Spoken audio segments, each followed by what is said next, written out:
하이델베르 교리문답 30번째 주간입니다. 재단이 아니라 식탁으로라는 제목으로 잠시 말씀 나누겠습니다. 우리가 오늘까지 이제 성만찬에 대해서 다루게 되는데요. 오늘도 내용이 좀 많아서 인쇄물을 앞뒤로 그렇게 인쇄해 드렸습니다.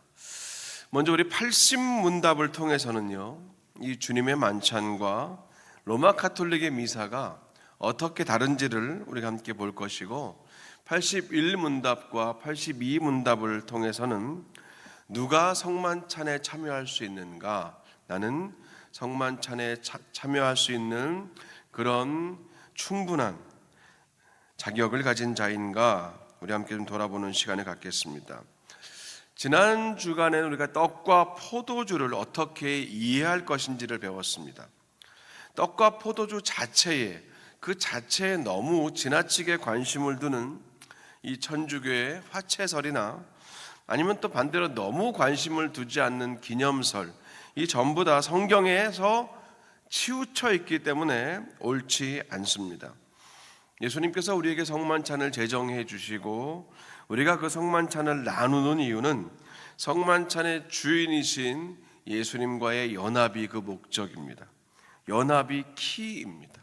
그래서 영적 임재설을 우리는 따르고 있죠.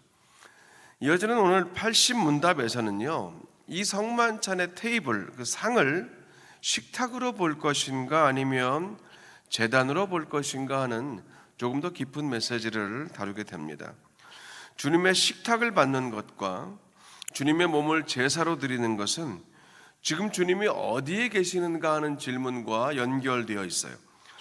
예수님께서 구원의 일을 완성하시고 하나님 오른편에서 우리의 예배를 받으시고 우리를 위해 중보하시면서 은혜를 주고 계시는지, 그래서 다시 오실 때까지 우리와 성령으로 동거하고 계시는지, 아니면 성만찬 예식 때마다 기도를 드리면 떡과 포도주의 형체 안으로 주님이 매번 다시 들어오셔서 그 떡과 포도주를 먹고 마시는 자에게 경배를 받으시는가 하는 이 부분에 대한 차이입니다.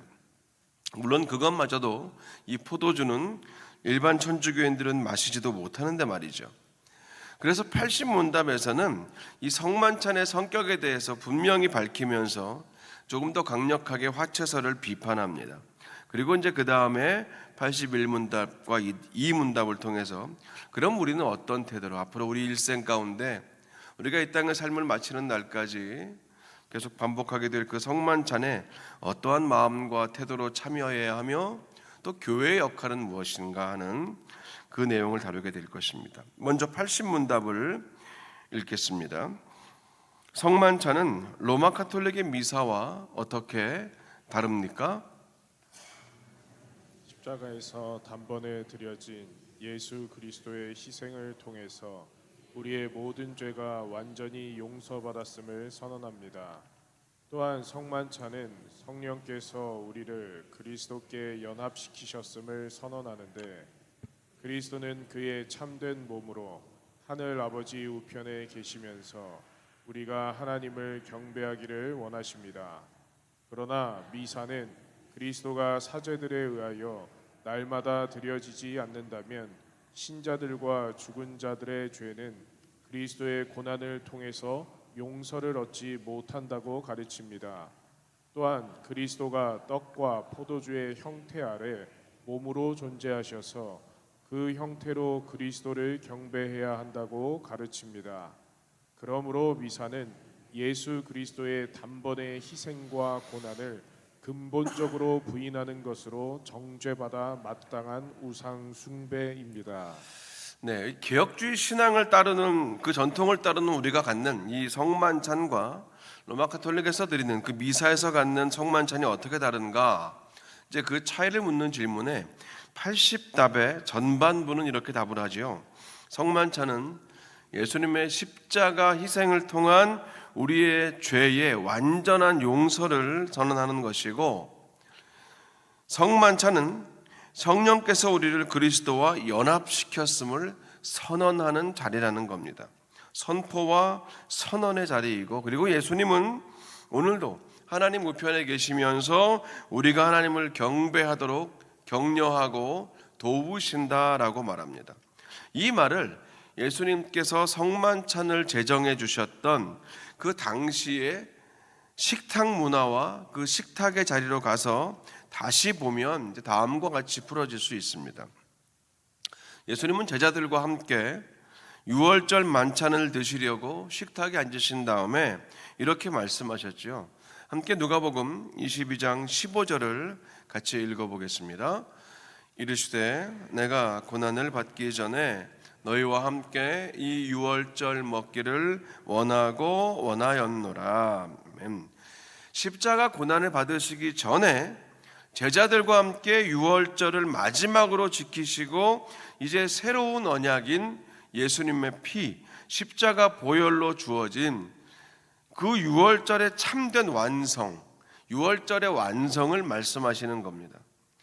이제는 그래서 때마다 시마다 어린 양의 피가 필요한 것이 아니라 오직 예수 그리스도께서 흘리신 그 십자가 보혈 한 번이면 충분하다는 것이죠. 이 새 언약, 새 유월절 언약을 말씀하시기 위해서 예수님은 그 유월절 만찬을 제자들과 함께 나누신 것이고 그것이 오늘 우리의 이 성만찬으로 이어지게 되는 것이지요. 예수님 당시에 모든 식사의 자리에 가면 주인이 먹을 것을 떼어서 나누어 주었습니다. 마치 우리도 어느 집에 식사하러 가면 주인이 큰 그릇에 담긴 음식들을 나누어 주면서 한 사람씩 작은 그릇에 옮겨 덜어 나눠주듯이 예수님께서 이 유월절의 참 주인이시라는 것, 예수님이 유월절의 주인이심을 만찬을 통해서 그 만찬 안에서 나누어 주심을 통해서 다시 한번 보여주신 겁니다. 그래서 오늘날 우리의 성만찬에서도 집례자의 손에서 시작된, 굳이 떡을 쪼개지 않더라도 집례자의 손에서 시작된 떡과 잔이 모든 성도들에게 연결되고 이어지는 그 동일한 형태를 가진 것입니다. 그리고 우리 모두가 예수님의 몸과 피로 이어진 한 공동체라는 것을 확인하게 되는 것이죠. 예수님과 연결되고 연합된 공동체임을 확인하는 자리가 교회의 성만찬이기도 합니다. 이 연결과 연합의 역사를 계속해서 이어가게 하시는 분이 성령님입니다. 교회는 성령 안에서만 하나가 될 수 있습니다.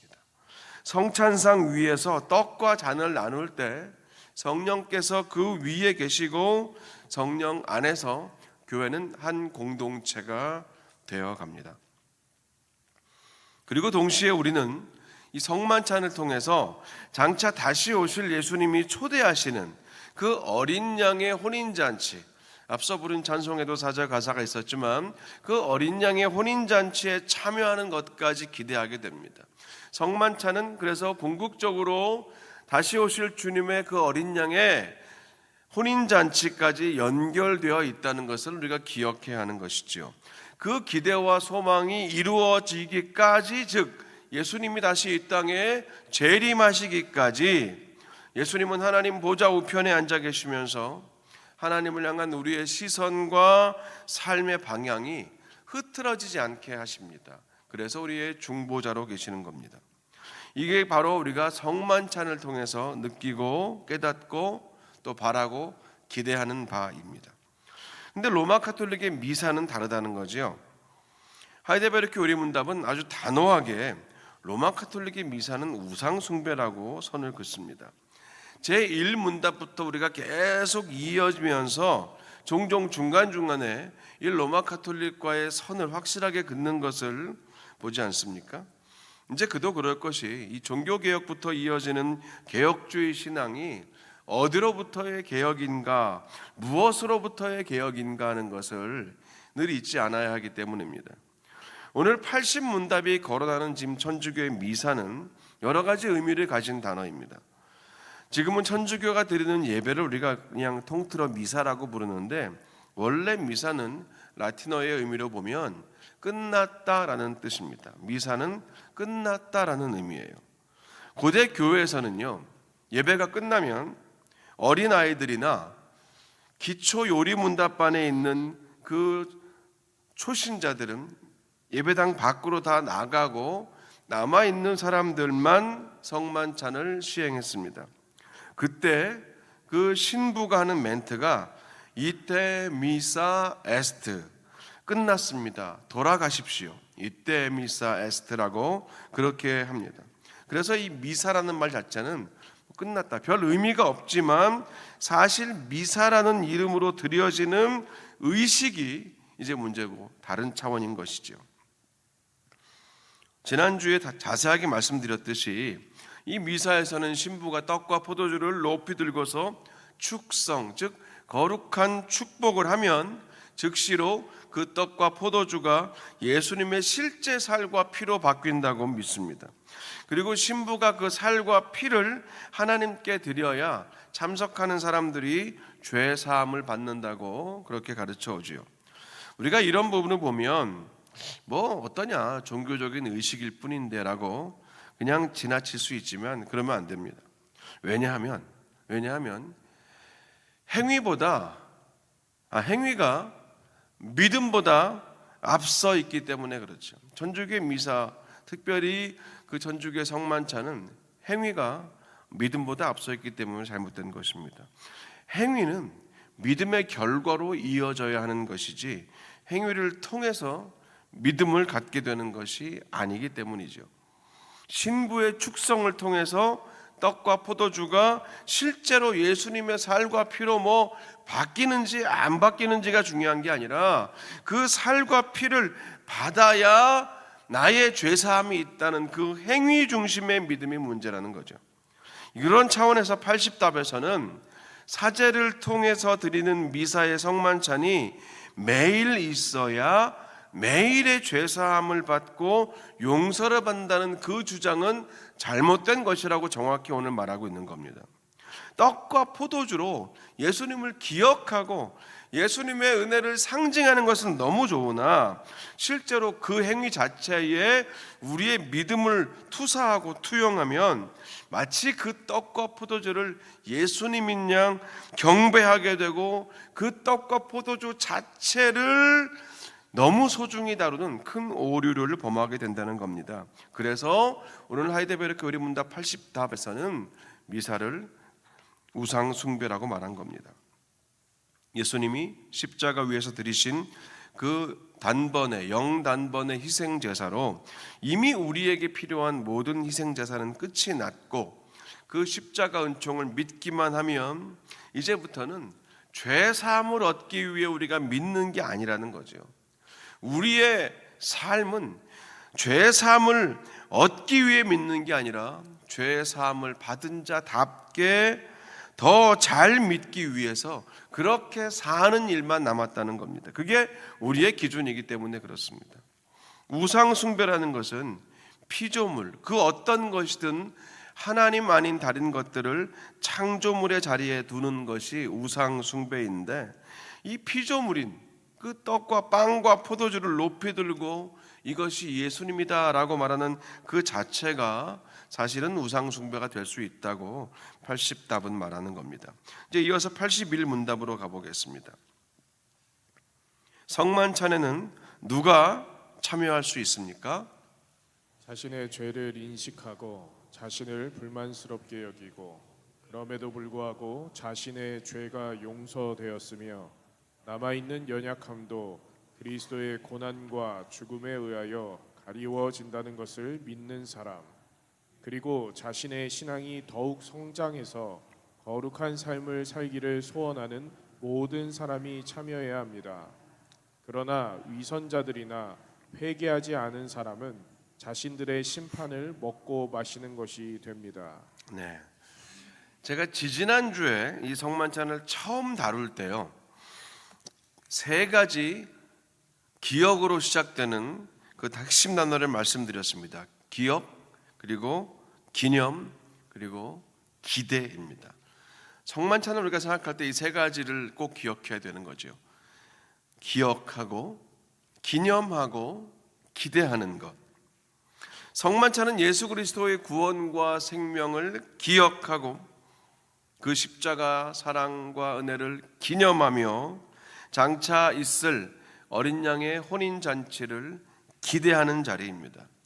우리가 어떤 모임이나 자리에 갈 때 드레스 코드가 필요한 그런 자리가 있죠. 또 반드시 초대장이 있어야 들어갈 수 있는 자리가 있기도 합니다. 이 마태복음 22장 12절에서 예수님이 말씀하시는 것도 바로 그 지점이거든요. 함께 우리가 화면에 보면서 같이 읽어보겠습니다.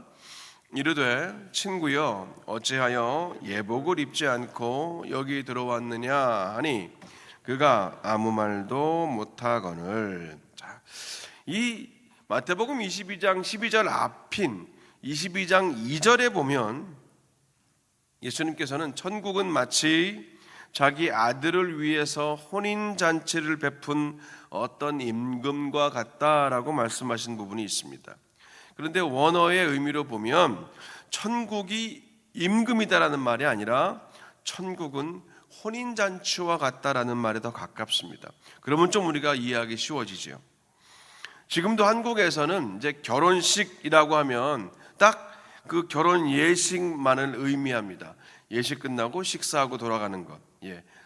짧으면 1시간 반, 2시간 안에 끝나는 모든 것이 끝납니다. 근데 당시 이스라엘이나 또 몇몇 국가들이나 지금 미국은 더 그렇고요. 결혼식이라고 하면 결혼 예식뿐 아니라 그 뒤에 이어지는 수많은 순서와 행사들, 그런 자리가 있지 않습니까? 다양한 잔치와 축제까지가 다 포함해서 우리는 결혼식이라고 부릅니다.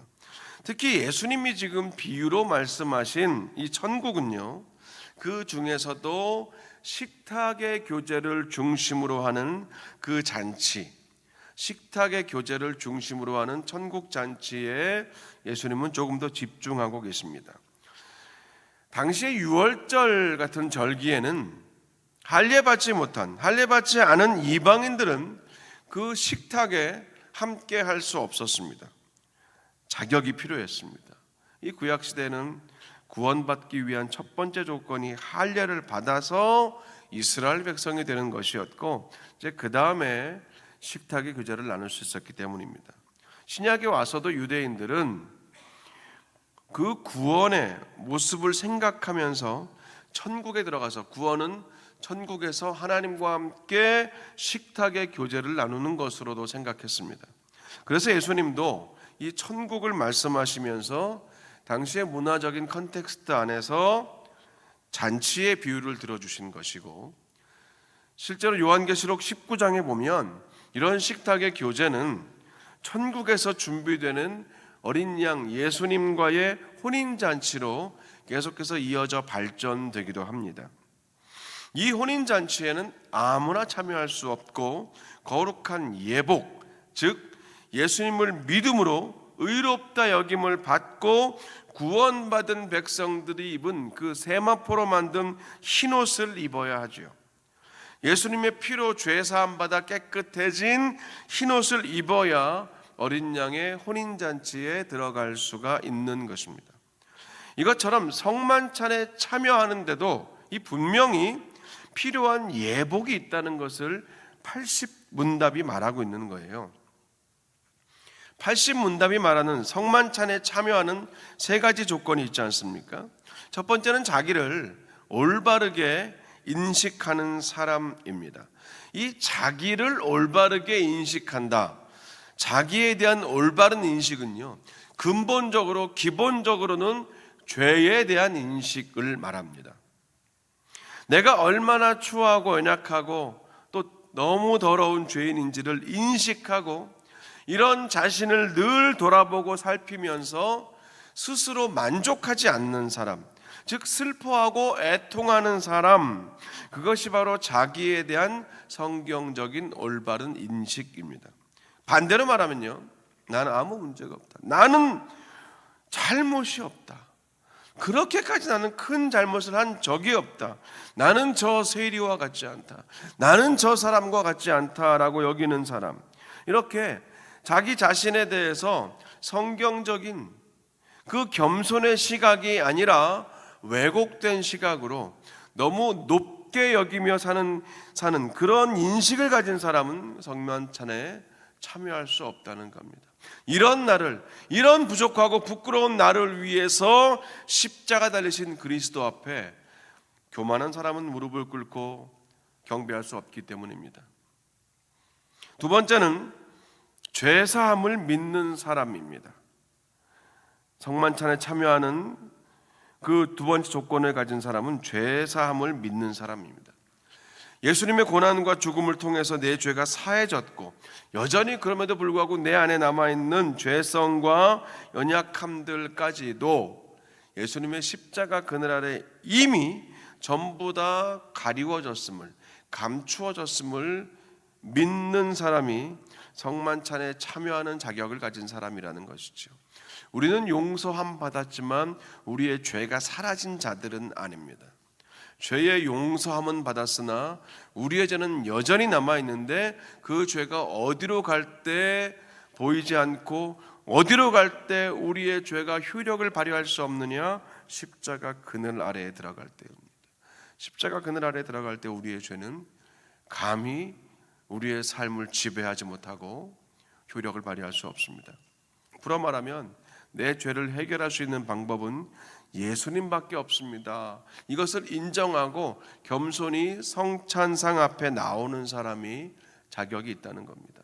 이 역시 반대로 말하면 예수님이 이미 해결해 주신 그 죄의 문제를 아직도 붙들고 죄책감이나 정죄감에 사로잡혀 있으면 이 역시 성만찬에 참여할 자격이 없다는 겁니다.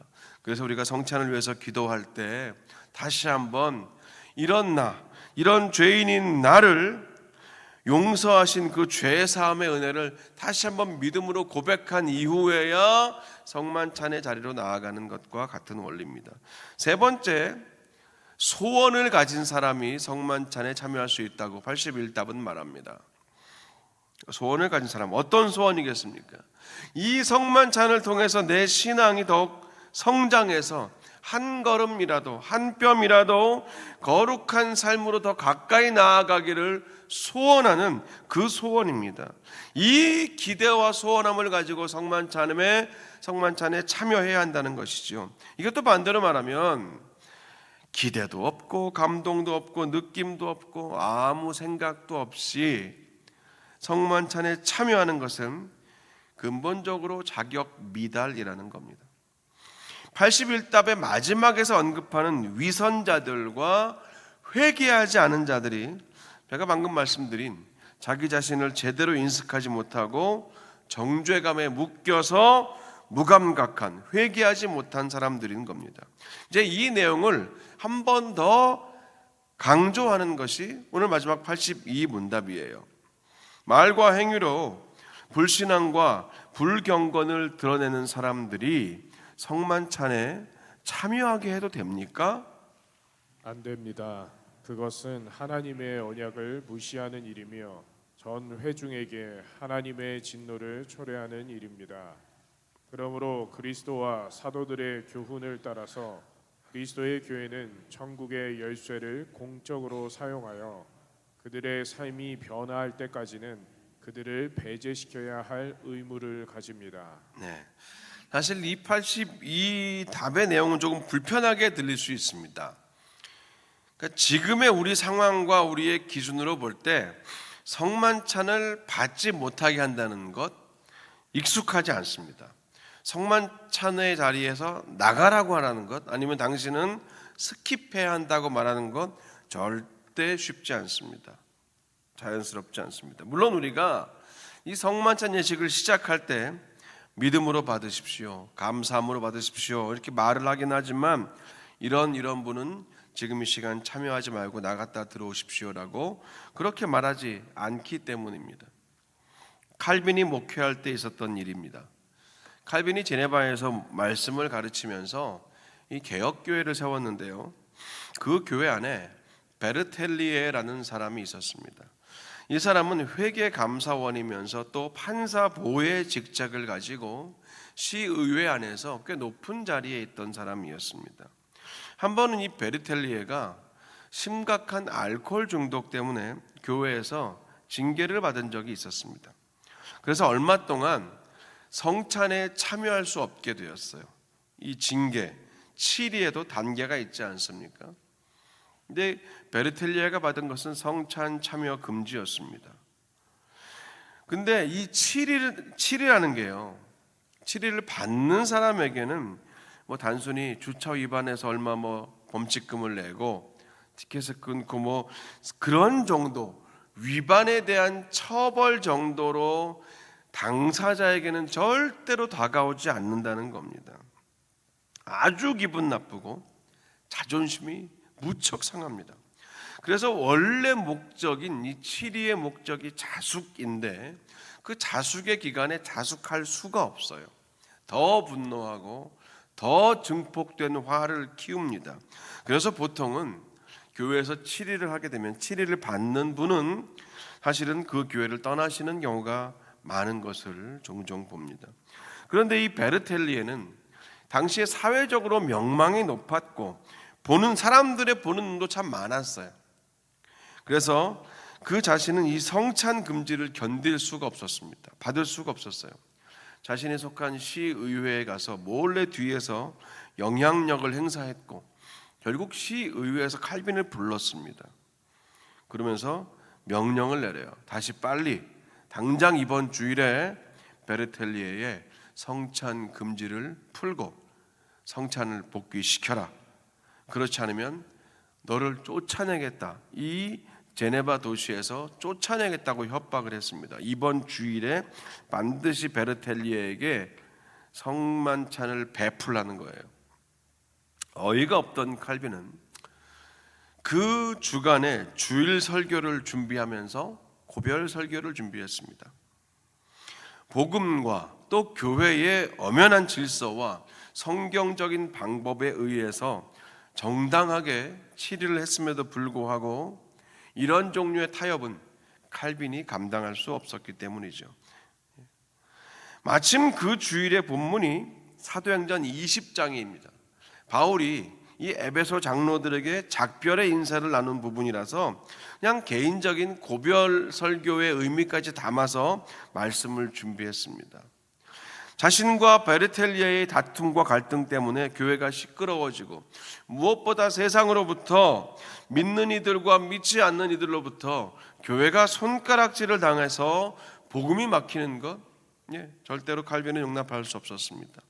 교회 안에 있는 믿음이 연약한 자들이 이런 종류의 갈등과 싸움을 통해서 그 믿음이 흔들리고 행여나 혹여나 한 사람이라도 이것 때문에 하나님 나라 복음을 떠난다? 칼빈은 견딜 수가 없었어요.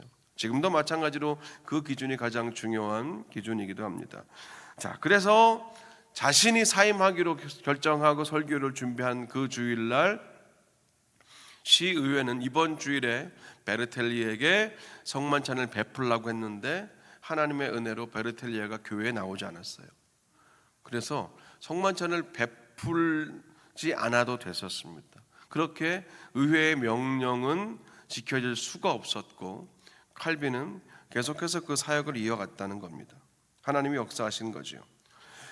그래서 이후로 칼빈이 목회하던 그 제네바 교회 안에서는 성만찬에 대한 참여 기준이 더욱더 단단해지고 곤고해졌다는 겁니다.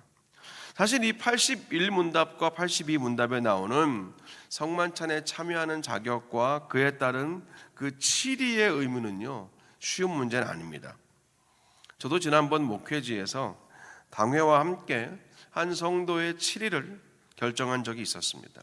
강한 제재는 아니었는데 성경 그대로 여러 단계를 거치고 신중에 신중을 기하는 그런 어려운 과정이었어요.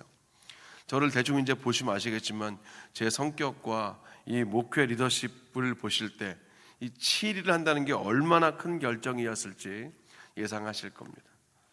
근데 하나님의 말씀과 이 교회의 질서를 위해서 무엇보다 믿음이 약한 자들이 그 한 사람 때문에 바른 신앙의 길을 혹여라도 포기하게 된다면 그건 양보할 수 없는 결정이었기 때문에 그렇게 결정을 했습니다. 힘들었지만 시행을 했습니다. 그래서 칼빈도 이에 대해서 이렇게 말한 적이 있었습니다.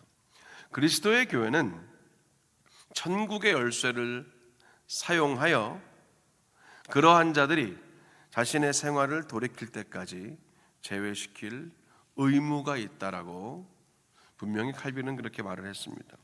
그래서 오늘 이 하이델베르크 의리문답을 통해서 우리가 받는 성만찬의 메시지는 사실은 근본적으로 그들이 저 사람이 이 성만찬에 참여할 자격이 있냐 없냐를 따지는 게 아니고, 우리는 나 자신을 나를 끊임없이 돌아봄이 바로 이 3주간의 성만찬을 통해서 우리가 함께 붙들어야 될 메시지입니다. 나를 돌아봄.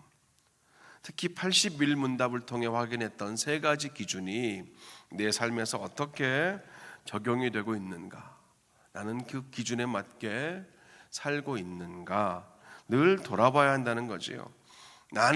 내가 나를 어떻게 보고 있는지를 확인해야 합니다. 바리새인의 자리에 늘 서서 나는 저 세리처럼, 나는 저 사람보다 그래도 나으니까 그나마 다행이네 하면서 스스로의 머리를 쓰다듬고 살지 말아야 합니다. 그리고 내가 얼마나 주님 앞에 죄인이고 연약하고 부끄러운 자인가를 먼저 볼 수 있어야 합니다. 이것을 우리는 겸손이라고 합니다. 하나님은 교만한 자를 멀리 하시고 겸손한 자를 가까이 하십니다. 그리고 이런 나에게도 소망이 있다는 사실을 우리가 믿어야 하지요. 오직 주님만이 나를 살리시고 구원하시고 인도하시는 유일한 분이심을 우리가 믿어야 합니다. 주님께서 그 피로 우리를 의롭게 하시고 거룩한 성만찬 테이블로 초대하시고 나아가 어린 양의 혼인잔치로 초대하시는 주님의 이 부르심에 우리가 합당하게 말씀과 그 십자가 복음 앞에 오늘도 나를 늘 비춰보며 나를 그 복음으로 말씀으로 채우며 사시는 그런 저와 여러분 되시기를 주님의 이름으로 간절히 축원합니다. 기도하겠습니다. 하나님, 지난 3주간 우리가 성만찬에 대해서 함께 말씀을 나누고 또 우리 자신을 돌아봅니다. 기억하고 기념하고 기대하며 살게 하시고, 무엇보다 우리가 예수님의 십자가 앞에 날 위해 흘리신 그 보혈의 피와 날 위해 내어놓으신 그 생명의 몸 앞에 늘 나를 돌아보며 살게 하여 주시옵소서. 예수님의 이름으로 기도합니다. 아멘.